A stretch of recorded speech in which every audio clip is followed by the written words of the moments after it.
Et bonjour et bienvenue à vous sur la suite de la formation Oxygen Builder. Je suis Stéphane de WooProtect et ensemble justement je vais vous montrer donc une autre fonctionnalité d'Oxygen Builder donc qui se trouve être le bloc répéteur. Voilà, c'est avec ce bloc là vous allez pouvoir justement atteindre un niveau de personnalisation qui est assez important, surtout justement dans tout ce qui va être données dynamiques, donc notamment les articles, les produits, ce genre de choses. Voilà. Donc là concrètement on va reprendre une certaine base, donc la base de la boutique, puisque justement quand on avait créé ce template là, je vous avais dit que donc ici on était sur un product list, mais que effectivement donc au niveau de la disposition, au niveau de certaines choses, on allait être un petit peu bloqué. Par contre effectivement au niveau du répéteur, là dans ces cas-là on va pouvoir débloquer cette partie là. Voilà.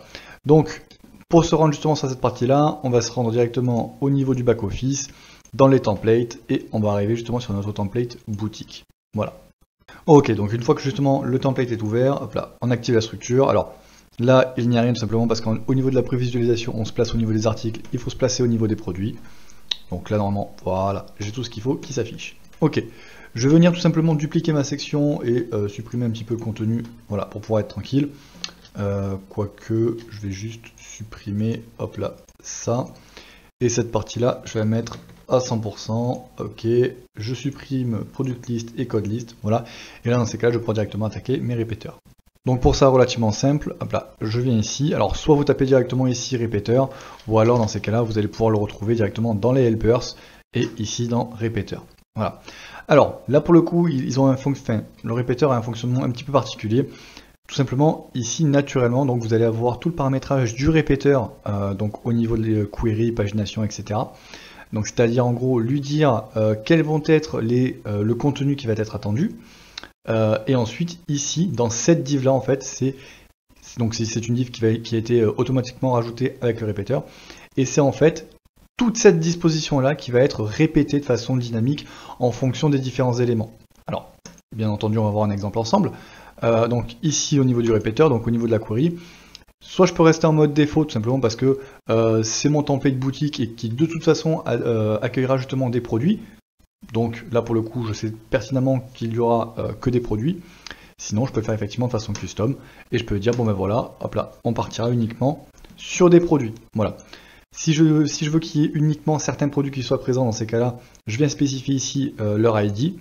Ou alors dans ces cas-là, je vais pouvoir spécifier donc du coup leur taxonomie en disant par exemple, je veux tous les produits, oui, mais qui se situent par exemple dans la catégorie matérielle ou avec tel nombre d'étoiles ou voilà, donc les catégories, etc. Voilà.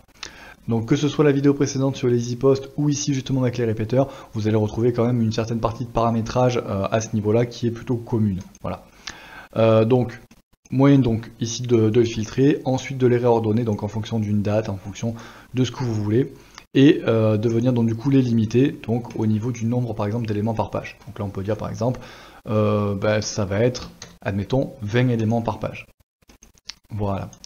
Donc à partir du moment où effectivement au niveau du query on est bon, après au niveau du layout etc. Soit effectivement on peut commencer à une base verticale, donc comme ça, là vous voyez. Si on est un petit peu attentif, sur notre boutique, on a 4 produits, et ici vous voyez que justement j'ai en fait 4 éléments qui ont été mis. Donc en fait c'est ma div principale qui a été répétée le nombre de fois qu'il y a de produits. Donc elle a été répétée pour 4 fois, puisqu'il y a 4 produits. Voilà. Donc je peux soit directement le mettre en vertical comme ça, ou alors me le dire en horizontal, et venir cocher cette petite case qui vient dire tout simplement j'autorise le multiline. Donc c'est-à-dire au bout d'un moment je sais très bien que si si je vais dire à ma div qu'elle va prendre 30% de la largeur, au bout de la quatrième techniquement je dépasse les 100% et donc du coup il va y en avoir un qui passe à la ligne. Voilà. Si je ne coche pas cette ligne là, dans ces cas-là ils vont commencer à tous se serrer, et si j'ai 20 produits, ils se mettront tous sur la même ligne. Donc au niveau affichage ça sera pas terrible. Donc je coche ça, pas de souci. Hop là, je vais rendre stretch pour que justement tous les produits aient la même hauteur. Et je veux dire tout simplement faire un petit space around pour pouvoir un petit peu les centrer gentiment. Donc ok sur cette partie là. Et d'ailleurs de ce que j'en vois, je dois avoir une petite marge ici qui traîne. Effectivement, ok. Voilà. Donc à partir du moment où justement je vais avoir réglé bien comme il faut mon répéteur, donc ici avec les paginations, avec exactement ce que je veux, je vais pouvoir justement m'attarder à la div. Donc c'est-à-dire quelle est réellement la disposition que je veux mettre en place. Voilà. Donc là par exemple, et encore une fois, pas besoin justement de choisir de classe ou d'ID ou quoi que ce soit, c'est que tout simplement, ça va être tout le temps le même élément qui va être répété sur les différents cas de figure. Donc ici par exemple, donc, au niveau d'une div, donc on va se mettre comme ça, vertical, on va lui dire que la div va prendre par exemple 23%, par exemple, en disant ben voilà, du coup ça fait 4 éléments par ligne, et on se donne un petit peu une certaine marge. Voilà. Ok, donc ensuite je peux me dire, bon ben voilà, ça va être, donc il va être avec le fond blanc, on va mettre justement un border radius de 15, et là vous voyez, donc du coup au fur et à mesure j'ai tous les éléments qui se modifient. On va pouvoir mettre peut-être même justement un effet, donc avec un petit box shadow. Là, je vais m'en mettre ici sur du 20%, ok, avec du 0, 0, 5 et 1, ok. Alors à ce niveau là effectivement je vois que ça va venir se chevaucher, donc je vais venir un petit peu régler mon padding. Je dis bah, par exemple ça sera un padding de 20 pixels et de 30 pixels justement vers le bas, par exemple. Ok, donc à partir de ce moment là, alors pardon, je vais rester sur ma div. Donc à partir de ce moment là justement je vais venir par exemple y placer mes éléments. Donc je vais y placer d'abord par exemple mon image. Donc là mon image, plutôt que d'en mettre effectivement une fixe, puisque chaque produit n'a pas forcément la même image, je vais venir lui dire data, featured image. Donc il va venir me mettre en fait l'image en fonction du produit. Alors là toujours en fait au niveau justement de l'affichage de l'éditeur, entre la première personnalisation et le premier produit, ce sera toujours le même. Voilà, c'est comme ça. Faut pas vous étonner. Quoi qu'il en soit, au niveau justement du front office, il y aura uniquement ces 4 là justement qui seront affichés. Voilà. Donc du coup, hop là, je regarde ici, j'ai mon image. Ok, parfait, c'est exactement ce que je veux. Ensuite, je vais pouvoir par exemple justement avec non pas les helpers, mais WordPress, hop là, même dynamique. Je pense qu'au niveau du titre là, voilà. Donc je vais pouvoir justement récupérer le titre justement à chaque fois de mon produit. Bien évidemment, là ça paraît un petit peu gros, donc je vais venir le réduire, donc par exemple comme ça. Je vais pouvoir également justement choisir des éléments de WooCommerce. Donc bon, j'aurais aussi pu passer justement par du product title, ça revient exactement au même. Mais donc du coup je vais pouvoir passer effectivement sur le prix, donc product price par exemple.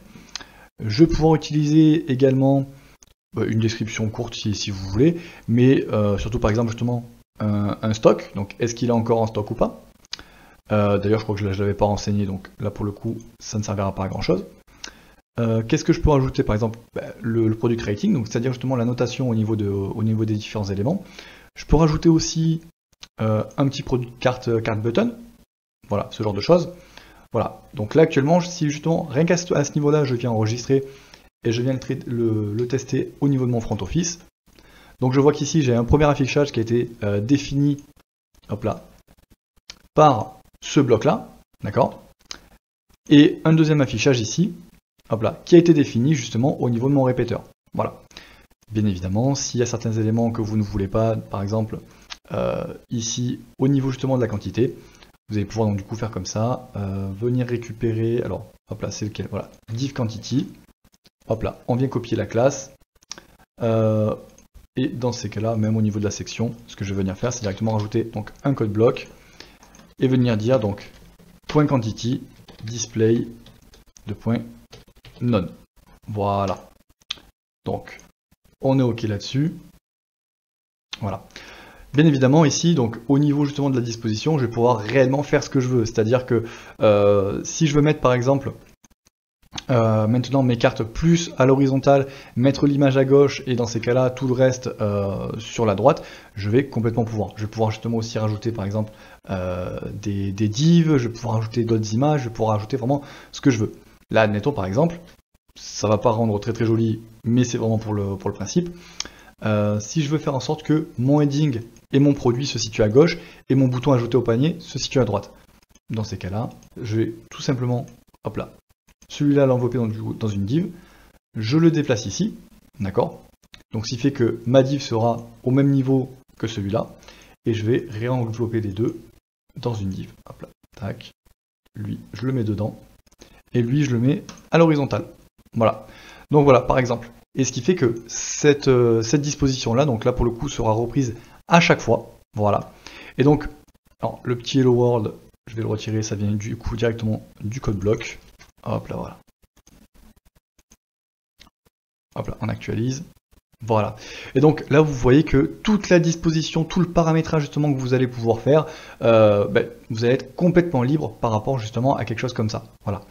Ensuite, bien évidemment, si vous voulez directement pouvoir faire en sorte que, en cliquant sur une image, ça ramène sur votre produit, dans ces cas-là, encore une fois, il suffira juste, hop là, par exemple, au niveau de la div, donc là, je sélectionne vraiment ma div, au niveau de l'image, et je viens lui dire, par exemple, donc, tu viens rajouter un lien, et donc, le lien, effectivement, ce ne sera pas un lien en dur et fixe, ce sera, lui, un lien dynamique. Donc, je quitte ça, je viens dans Data, et je viens cliquer sur Permalink. J'enregistre, hop là, je viens actualiser de l'autre côté, et à partir de ce moment-là, donc du coup, hop là, je vais les ouvrir par exemple dans différents onglets. Donc ici, je vais avoir mon casque, ici, je vais avoir le pantalon, ici, je vais avoir la veste, et ici, le snow scoot, voilà.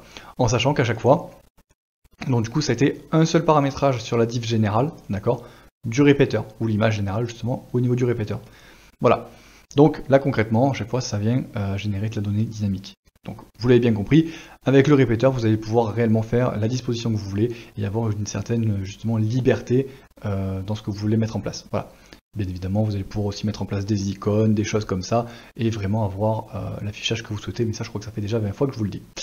Voilà, sur ce, c'est tout pour cette vidéo, j'espère en tout cas qu'elle vous aura plu. Si vous avez d'autres questions justement concernant les répéteurs ou des besoins de spécifier, quelque chose, il n'y a pas de souci, posez-moi les questions en commentaire, je me ferai un plaisir de vous y répondre, quitte à faire, même dans ces cas-là, dans le futur, une autre vidéo à ce sujet-là, pour reprendre justement certains points. Voilà. Sur ce, je vous souhaite de passer une excellente journée, je vous donne rendez-vous dans les prochaines vidéos, et en attendant, n'oubliez pas de vous abonner. À la prochaine!